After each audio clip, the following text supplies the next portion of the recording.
இயேசுவினுடைய நல்லடியார்களே, இறைவனுடைய வற்றாத பெருங்கதையும் அமைதியும் இங்கே வந்திருக்கக்கூடிய நம் அனைவர்கள் மீதும் இன்னும் சாலிகான நல்லடியார்கள் மீதும் நின்று நோற்றமாக என்று கூறி பிரார்த்தித்தவனாக இந்த ஜுமாவுடனை ஆரம்பம் செய்கின்றேன். கண்ணியத்திற்குரிய அல்லாஹ்வின் நல்லடியார்களே, இறைவன் பல்வேறு விதமான மக்களுக்கு எச்சரிக்கை செய்யக்கூடிய வசனங்களையும் மக்களுக்கு அறிவுரை கூறக்கூடிய வசனங்களையும் மக்களுக்கு கட்டளை பிறப்பிக்கக்கூடிய வசனங்களையும் திருமறை குர்ஆனில் தெளிவாக நமக்கு எடுத்து கூறியிருக்கின்றார். இறை தூதர் ஸல்லல்லாஹு அலைஹி வஸல்லம் அவர்களும் இறைவனுடைய கட்டளை அவ்வாறே ஏற்று மக்களுக்கு அறிவுரை கொடுக்கக்கூடியவர்களாக இருந்திருக்கின்றார்கள். அந்த வகையிலே இறைவனுடைய ஒரு கட்டளை குறித்து நாம பார்ப்போம். அந்த கட்டளை பிரகாரம் நாம் எவ்வாறு நம்மையும் நம்மை சார்ந்து இருக்கக்கூடிய குடும்பத்தாரையும் எவ்வாறு பாதுகாத்துக் கொள்ள முடியும் என்ற விஷயத்தை நாம பார்ப்போம். சூரத்து தஹ்ரீம்ல இறைவன் சொல்லி காட்டுகிறார். 66வது அத்தியாயம் சூரத்து தஹ்ரீம். அதுல 6வது வசனமாக சொல்லி காட்டக்கூடிய செய்திகளை நாம பார்ப்போம். யா அய்யுஹல்லதீன ஆமனூ, நம்பிக்கை கொண்ட இறை விசுவாசிகளே. இறைவன் எங்கெல்லாம் யா அய்யுஹல்லதீன ஆமனூ என்று கூறக்கூடிய வசனங்களை சொல்லி காட்டுகின்றானோ, மக்களுக்கு ஒரு சட்டத்தையும் மக்களுக்கு ஒரு கட்டளையை பிறப்பிக்கக்கூடிய வகையில அந்த வசனங்கள் எல்லாமே இருக்கும். அந்த வகையில இந்த வசனத்துல யா அய்யுஹல்லதீன ஆமனூ அப்படின்னு சொல்லிட்டு அடுத்ததாக கு அன்ஃபுஸக்கும் வ அஹ்லீக்கும் நாரா, உங்களையும் உங்களுடைய குடும்பத்தாரையும் நரகை விட்டும் நீங்கள் பாதுகாத்துக் கொள்ளுங்கள் என்று இறைவன் மக்களுக்கு கட்டளை பிறப்பிக்கின்றான். இறைவனுடைய அடியார்களுக்கு கட்டளை பிறப்பிக்கின்றான். இந்த கட்டளையை நாம ஏற்றுக்கொள்ளக்கூடியவர்களாக நாம இருக்கின்றோமா என்பதை சற்று விரிவாக நம்ம பார்ப்போம். இவ்வாறு இறைவன் வசனங்களை அருள் இருக்கின்றான். இந்த வசனங்கள் வாயிலாக நாம் பெற வேண்டிய படிப்பினைகள் குறித்து நாம் பார்ப்போம். முதலாவதாக நாம் அடிப்படையான விஷயங்களை அதுல சற்று மேற்கொள்ளிட்டு பார்ப்போம். அதுல ஒவ்வொரு நாளும் நாம் 5 வக்து தொழ வேண்டும், அது கடமையான தொழுகை தொழ வேண்டும் என்று நமக்கு இறைவன் போதித்து இருக்கின்றான்.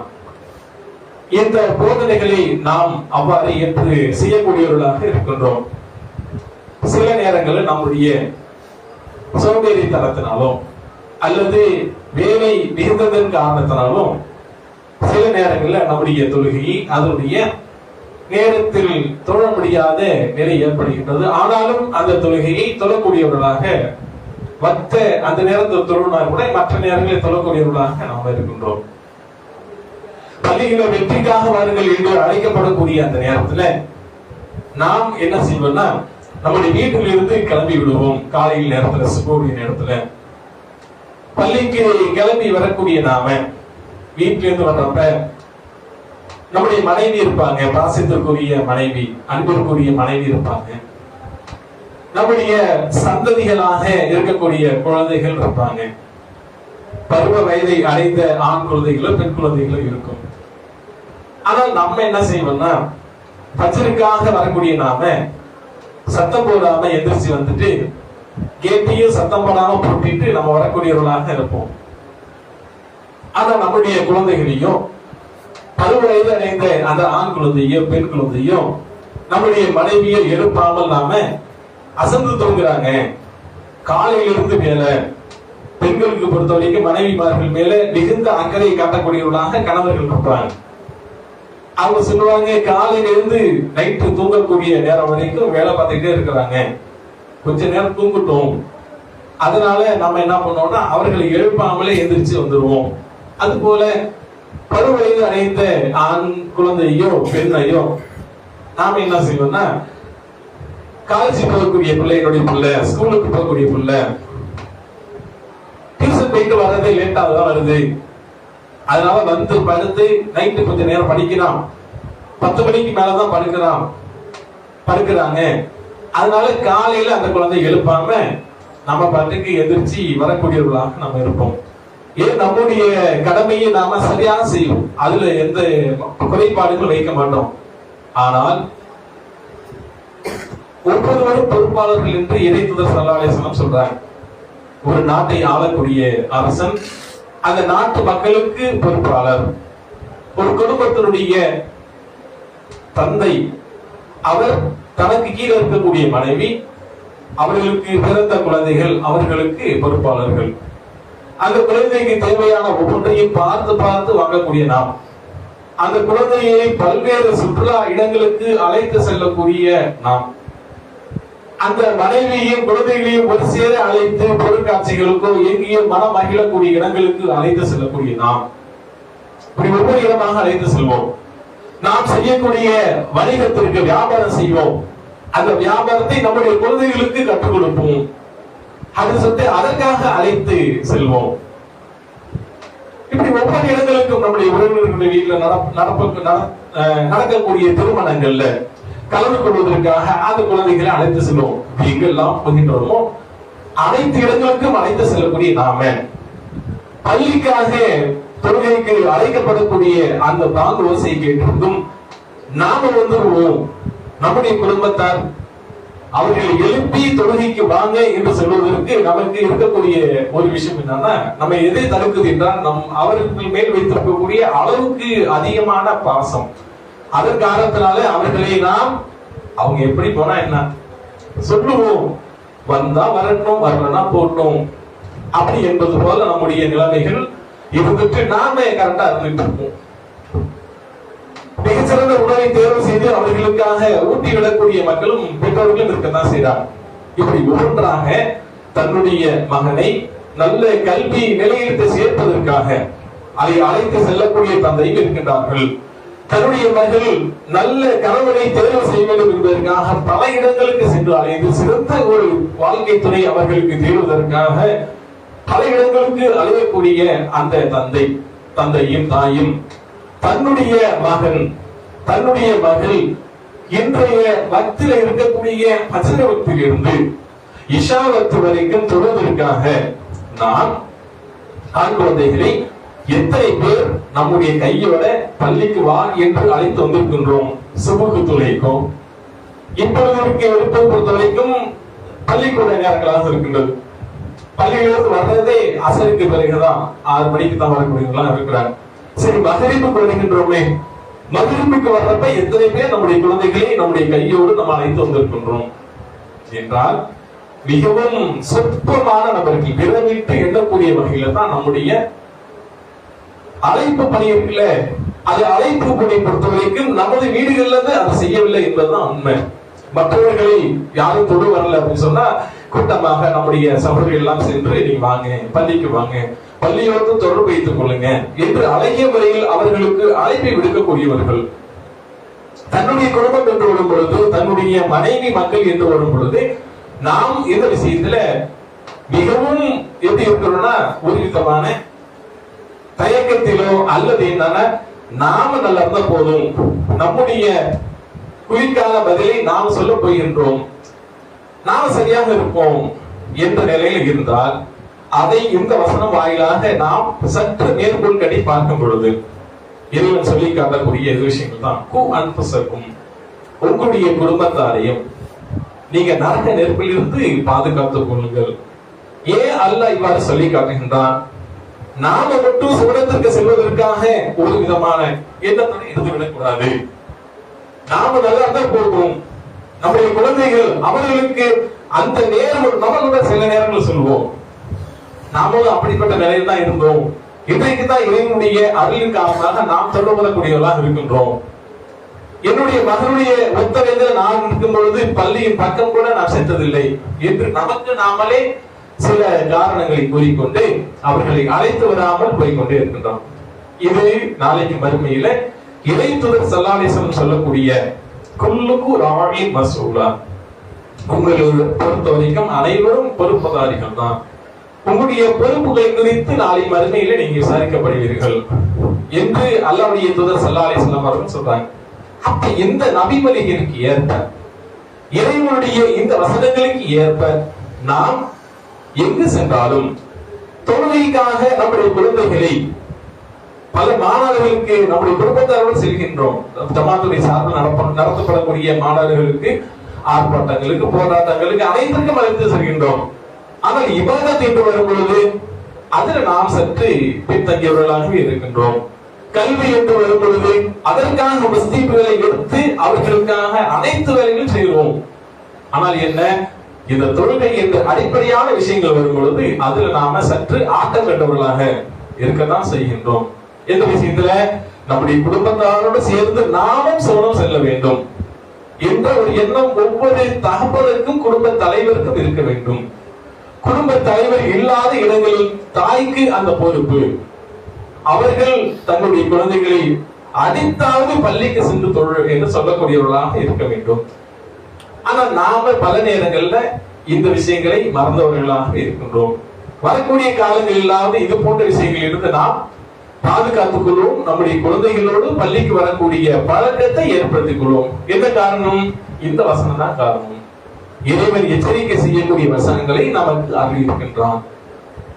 இறைவன் நமக்கு கட்டளை இடுகின்றான்.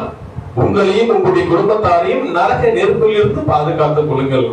நாம நினைப்பது போல நரக நெருப்பு என்பது நமது வீடுகள்ல அடுப்புள்ள எரியக்கூடிய நெருப்பு அதை விட பன்மடங்கு அதிகமான ஜுவாலைகளையும் உஷ்ணத்தையும் கொண்டதாக இருக்கின்றது. இறைவன் ஸல்லல்லாஹு அலைஹி வஸல்லம் சொல்றாங்க, வெயில் காலங்கள் இருக்கு. வெயில் காலங்கள்ல அளவுக்கு அதிகமான வெப்பங்கள், நம்மளால ரோட்ல கூட செல்ல முடியாது. அப்ப இறைவன் ஸல்லல்லாஹு அலைஹி வஸல்லம் அவர்கள் இதை குறித்து சொல்கின்றாங்க. அதிகமான வெப்பம் இருக்குல்ல, அது எதனுடைய காரணத்தால் ஏற்படுகின்றது என்றால் நரகத்தினுடைய ஜுவாலை காற்று அதிகமாக இருக்குது என்று இறைவன் ஸல்லல்லாஹு அலைஹி வஸல்லம் சொல்றாங்க. அப்ப நரகத்தினுடைய நெருப்பானது நாம் இப்பொழுது அனுபவிக்கக்கூடிய இந்த சூட்டை விட மிகப்பெரிய அளவிற்கான நம்முடைய கற்பனைக்கு எட்டாத வகையில அதனுடைய முக்கியத்தன்மை அதிகமாக இருக்கும். நம்ம இலகுவாக நம்ம என்ன செய்கின்றோம்னா கடந்து போய்கொண்டே இருக்கின்றோம். நாம மட்டும் சரியா இருந்தா போதும், அவர்களுடைய நிலைமை குறித்து நாம் சற்று யோசிப்பதற்கு நமக்கு நேரம் இல்லை. ஆனால் மறுமையில பொறுத்தவரைக்கும் எப்படிப்பட்டதாக இருக்கும் என்றால், நாளைக்கு இந்த பொறுப்புகளை குறித்து அந்த குழந்தை நமக்கு எதிராக பேசக்கூடியதாக இருக்கும். என்னுடைய தந்தை என்னை அழைத்து சென்றிருந்தார், நான் ஓரளவாவது இந்த மார்க்கத்தினுடைய பற்றுதலோடு நான் இருந்திருப்பேன் என்று சொல்லக்கூடிய, நமக்கு எதிராக சாட்சி சொல்லக்கூடியதாக அந்த குழந்தை இருக்கும் என்று இறைவன் ஸல்லல்லாஹு அலைஹி வஸல்லம் அவர்கள் எச்சரிக்கை செய்கின்றார். அப்ப நாம இந்த தொழுகை என்ற ஒரு விஷயத்துல மிகவும் கவனமாக நம்முடைய குழந்தைகளை, நாளை நம்மளுடைய குடும்பத்தாரையும், நம்ம வீடுகளுக்கு கூட பெற்றோர்கள் இருப்பாங்க, நமக்கு தந்தை இருப்பாங்க. அந்த தந்தை பல நேரங்களில் தொழ இயலாத நிலையில இருப்பாங்க, தொழாதவர்களாக இருப்பாங்க. அவர்களையும் வாங்க என்னோடு என்று அழைத்து அவர்களையும் நம்ம சேர வரக்கூடியவர்களாக நாம் இருக்க வேண்டும். அப்ப என்னன்னா, இந்த நரக நெருப்பு என்பது அல்லாஹ்வுடைய தூதர் இதை மட்டும் சொல்ல, இறை தூதர் ஸல்லல்லாஹு அலைஹி வஸல்லம் சொல்வதோடு மட்டுமல்லாமல் இறைவனும் சொல்லி காட்டுகின்றான். எதை குறித்து சொல்லி காட்டுகின்றான் என்றால், அதுல எப்படிப்பட்ட தண்டனைகள் என்று நமக்கு எல்லாருமே தெரியும். நரகத்துடைய நெருப்பினுடைய வேதனை குறித்தும் அது எல்லாம் நாம் உணர்ந்தவர்களாக நாம் இருக்கின்றோம். அது மட்டுமல்லாமல் அதுல யார் இருப்பாங்க, யார் இந்த குற்ற செயல்கள் செய்யக்கூடிய மக்களை குறித்து அவர்களுக்கு தண்டனையை அதிகப்படுத்தக்கூடியவர்களாக யார் இருப்பாங்க என்று அல்லாஹ் அடுத்த வசனங்கள் சொல்லி காட்டுகின்றான். எவ்வாறு சொல்லி காட்டுகின்றான்? அன்பசக்கும் அகலிக்கும் நாரா, நரக நெருப்பில் இருந்து நீங்கள் பாதுகாத்துக் கொள்ளுங்கள் அப்படின்னு சொல்லிட்டு, வக்கூது கன்னாஸ், அந்த நரக நெருப்பு இருக்குல்ல, அது எப்படிப்பட்ட நெருப்பாக இருக்கும் என்று சொல்லும் பொழுது அல்லாஹ் சொல்லி காட்டுகின்றான், வக்கூது கன்னாஸ், அந்த நரக நெருப்புல மனிதர்கள் இருப்பார்கள். நரக நெருப்பு ஜுவாலை சற்று தனியக்கூடிய அந்த நேரத்தில் மீண்டும் மீண்டும் நரகவாசியில் இருக்கக்கூடிய மனிதர்களை போட்டு இறைவன் எரிக்கக்கூடியவனாக இருப்பான். என்று அல்லாஹ் அந்த வசனத்திலே நமக்கு சொல்லி காட்டுகிறான். அது எப்படிப்பட்டதா இருக்கும் என்றால், மனிதர்களும் கற்களும் தான் நரக நெருப்பினுடைய எரிபொருட்கள் என்பதாக அல்லாஹ் சொல்லி காட்டுகின்றார். அப்ப இப்படிப்பட்ட நரக நெருப்பு இருக்கின்றது. அதை தரியக்கூடிய நேரத்தில் எல்லாம் அதை மீண்டும் போட்டு மனிதர்களையே போட்டு யார் குற்ற செயல்கள் செய்து பாதிகளாக தொழாமல் இருந்தவர்களாக தன்னுடைய குடும்பத்தாரை தொழாமல் இயலாத நிலையில் இருந்தார்களோ, குற்ற செயலில் ஈடுபட்டு நரகவாசிகள் என்று சொல்லப்பட்டார்களோ, அவர்களுக்கு தண்டனை வழங்கப்பட்டதும் அவர்களை கொண்டு மீண்டும் மீண்டும் அந்த நரக நெருப்பு தீ மூட்டப்பட்டுக் கொண்டே இருக்கும் என்பதாக அல்லாஹ் இந்த வசனத்துல சொல்லி காட்டுகின்றான். அடுத்ததாக அதோடு மட்டுமல்லாமல் சொல்லி காட்டுகின்றான், அது யார் இருப்பாங்க? அந்த நரக நெருப்பு மீண்டும் மீண்டும் தீ மூட்டுவதற்கு இறைவன் கட்டளையிடும் பொழுது மலக்குமார்கள் அதுல இருப்பாங்க. யார் இருப்பா? மலக்குமார்கள் நம்ம எப்படி நினைச்சிட்டு இருக்கிறோம்? மலக்குமார்கள் மிக அழகான தோட்டத்திலே இருப்பார்கள், அழகிய தோட்டத்துடன் இருப்பார்கள், அழகான சொற்களை கொடுக்கக்கூடியவர்களாக இருப்பார்கள் என்றெல்லாம் நாம் நினைச்சுட்டு இருக்கிறோம். ஆனால் என்ன, இந்த வசனத்தை சொல்லி காட்டுகின்றான், அந்த மலக்குமார்களுடைய முகம் கருத்த நிலையில் இருக்கும். கடுமை தன்மை கொண்ட வானவர்கள் அதில் இருப்பார்கள். அவர்கள் தான் இதற்குண்டான தண்டனைகளை நிறைவேற்றக் கொள்வர்களாக இருப்பாங்க. கடினத்தன்மையுடன் வலிமை மிக்க வானவர்கள் அதில் இருப்பார்கள். அவர்களுக்கு அல்லாஹ் என்ன ஆணை ஏற்றிருக்கின்றானோ அதுல கொஞ்சம் கூட அவர்கள் மாறு செய்ய மாட்டார்கள்.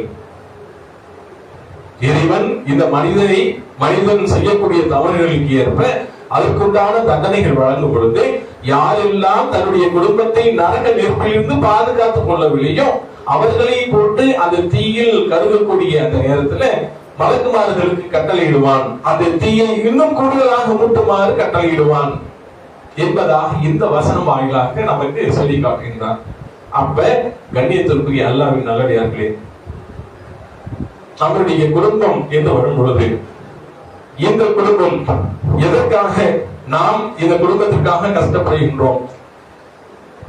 பல நேரங்கள்ல நம்முடைய அனைத்து ஆசாபாசங்களையும் ஒதுக்கி வைத்துவிட்டு நம்முடைய குடும்பம் நல்ல முறையில் ஊர்ல பொறுத்த வரைக்கும் சிறப்பாக இருக்க வேண்டும் என்பதற்காக நம்முடைய அனைத்து பணிகளையும் ஒதுக்கி வைத்துவிட்டு வெளிநாடுகளுக்கு சென்று வேலை பார்க்கக்கூடியவர்களாக, வெளிநாடுகளில் குறைந்த சம்பளத்தில் வேலை பார்த்து நம்முடைய குடும்பத்தினுடைய வாழ்வாதாரத்தை அதிகப்படுத்த வேண்டும் என்று நினைப்பதற்காக நாம் செல்லக்கூடிய நாம், பொருளாதாரத்தை ஈட்டக்கூடிய நாம், இதற்காக பல தியாகங்களை செய்தவர்களாக நாம் இருக்கின்றோம். இந்த உலகத்திலே ஒரு குடும்ப கட்டமைப்பு என்று வரும்பொழுது அதற்காக இவ்வளவு பெரிய முயற்சிகளை எடுக்கக்கூடிய நாம், மறுமைக்கான தயாரிப்புகள் என்று வரும் பொழுது அதுல நாம பல நேரங்கள்ல அலட்சியப்படுத்தக்கூடியவர்களாக, அலட்சியம் காட்டக்கூடியவர்களாக, அலட்சியம் செய்தவர்களாகவே நாம் இருக்கின்றோம். அப்ப இறைவனுடைய இந்த வசனங்கள் நமக்கு எப்பொழுதெல்லாம் அவ்வாறான எண்ணங்கள் நமக்கு தோன்றுகின்றதோ நாம சரியா